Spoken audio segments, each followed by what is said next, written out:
There are a lot of opinions going around right now about the Kyle Rittenhouse trial. And in case you didn't know, Kyle Rittenhouse is the young man who shot and killed, I think it was a couple of rioters in Kenosha, Wisconsin last summer. Ultimately, I don't think he is going to be convicted. This is a clear case of self defense, in my opinion. Now, I haven't really been keeping up with this trial. I did happen to have it on in the background yesterday while I was preparing one of my videos. I just I don't find trials to be interesting. They're mundane, they're boring. You see these highlights of criminal trials, they look so exciting and compelling during the highlights. But if you actually watch one live, it is painfully boring. However, while it was on in the background yesterday, there were a couple of things that caught my attention. One was the judge going off on the prosecutor. This prosecutor, Thomas Binger or Thomas Binger, whatever the hell his name is, this dude is one of the worst lawyers that I have ever seen.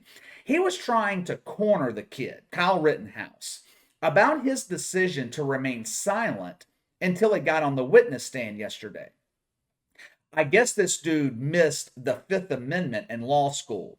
I guess he's never heard Miranda rights before. What is the very first thing cops say when they Mirandize someone? The first sentence, the first words that come out of their mouth. What is it? You have the right to remain silent. Let me give you some free legal advice from someone who has experienced the criminal justice system many times in his younger years.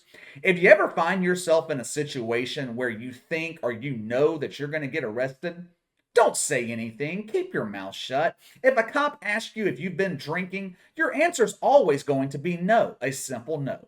It doesn't matter what you are being accused of, what you're being charged with. It is always in your best interest to say nothing. Remain silent. You can only hurt yourself by talking. Second thing that stood out to me, and everyone else, was Kyle Rittenhouse breaking down on the witness stand. Like most things, people are split on how they see this. You have half the country sympathizing with this young kid fighting for his life. You have the social justice warriors who are making fun of him, calling him a white supremacist, a racist, the typical bullshit. Hell, I think Joe Biden even called this kid a white supremacist, which is odd, considering the fact that Joe Biden gave the eulogy for an actual white supremacist. But as you guys know, these assholes, they never let facts get in the way of promoting their agenda. It is rare that I feel bad for someone, especially a dude, but I do feel bad for Kyle Rittenhouse. No matter the outcome of this trial, this kid's life is ruined, at least for the immediate future. If he's found guilty, he's going to prison. If he's found not guilty, you know what's going to happen.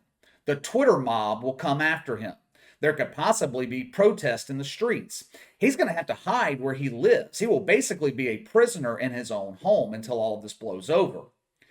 I don't generally like to see crying dudes, but I can make an exception here. Kyle Rittenhouse is a kid who finds himself in a very adult situation.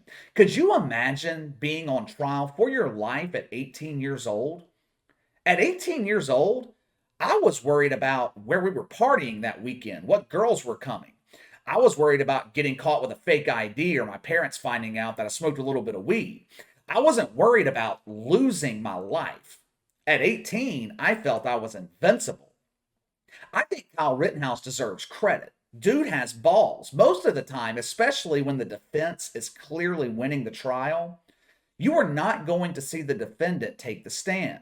There's no point in it. Kyle Rittenhouse took the stand yesterday to defend himself. That is not an easy thing to do.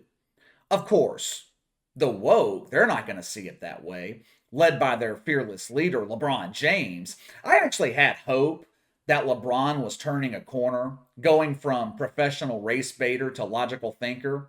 He defended freedom of choice with the COVID vaccine. He came to the defense of Kyrie Irving, other NBA players who didn't want to get vaccinated. LeBron James did not have to do that, but he knows his voice carries weight, and for once, he used it for something positive. But that was not meant to last. Yesterday, LeBron took off his brain, put on his pink social justice hat, and shared his biased opinion on Kyle Rittenhouse. He tweeted a picture of Kyle Rittenhouse crying on the stand, and because LeBron didn't see any tears, he accused him of fake crying. He said Kyle Rittenhouse must have ate some lemon heads before taking the stand. Oh, LeBron, you're just so damn funny. Perhaps when you retire from the NBA, you can look into a career as a stand-up comedian. Instead of worrying about Kyle Rittenhouse, maybe LeBron's time would be better spent worrying about the damn Lakers. Maybe he should be worried about getting back on the court. LeBron has spent more time on his ass this season than he's spent on the floor. He's missed 6 of the last 9 games. It's not due to fatigue. The Lakers had a long offseason. They were bounced early in the playoffs. Plus, to his credit, LeBron James does not take off games because he's tired. That honor belongs to his brother across the hall, Kawhi Leonard. This dude, though, LeBron, he just cannot help himself. The race talk has died down throughout the NBA. When is the last time I've had to make a video about LeBron saying something stupid? It's been months. It's been so long I can't even remember. But LeBron James can't help himself. Anytime he can twist something into a racial issue, he's going to seize the opportunity. Have you ever noticed LeBron only inserts himself into the conversation when it's a big mainstream national story, something that will get him noticed, get him attention? He never talks about the violence affecting black kids in Chicago or his hometown of Akron, Ohio. Black kids are killing each other every day in Chicago. But that doesn't matter to LeBron James. Black lives only matter when they're taken by white people. LeBron does not know shit about politics. Black people are more likely to be killed by another black person than a white person. Not to mention the fact this Kyle Rittenhouse case had nothing to do with race. This is a clear case of self-defense. If his attackers were white, they would have been dead too. We could sit here and argue all day about whether or not Kyle Rittenhouse should have been in the streets of Kenosha that night. He's 18 years old. Legally, he's an adult. His mother can't legally do anything to stop him. I'll say this, though. At 18 years old, my dad would have never allowed me to go to a riot, especially with a damn gun. But here's the thing. You can say Kyle Rittenhouse should not have been down there to begin with, but neither should the rioters. If those dumbasses weren't down there burning buildings, tearing up businesses, tearing up the streets, if politicians hadn't handcuffed the cops from doing anything about it, there would have been no need for someone like Kyle Rittenhouse. Now, LeBron James, he wasn't the only SJW who embarrassed himself yesterday. Jeffrey Toobin did the same thing. CNN considers Jeffrey Toobin to be their chief legal analyst.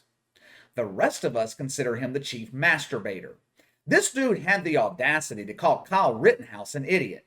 Jeffrey Toobin, the guy caught beating his Tootsie Roll on a conference call, wants to call someone else an idiot?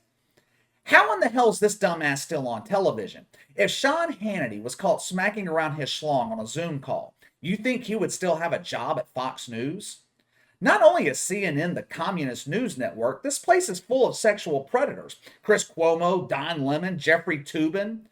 Does CNN employ any dudes that know how to keep their dick in their pants? It seems like it's a requirement at CNN for past their prime old dudes to be on the sex offender registry. All right, let me know what you guys think about LeBron going after Kyle Rittenhouse. Sound off in the comments below. Make sure to like and subscribe. Click the notification bell to receive all notifications from the channel. Best way to contact me is by email at btlkc84@gmail.com, KC_BTL84 on Twitter. I'll see you guys later.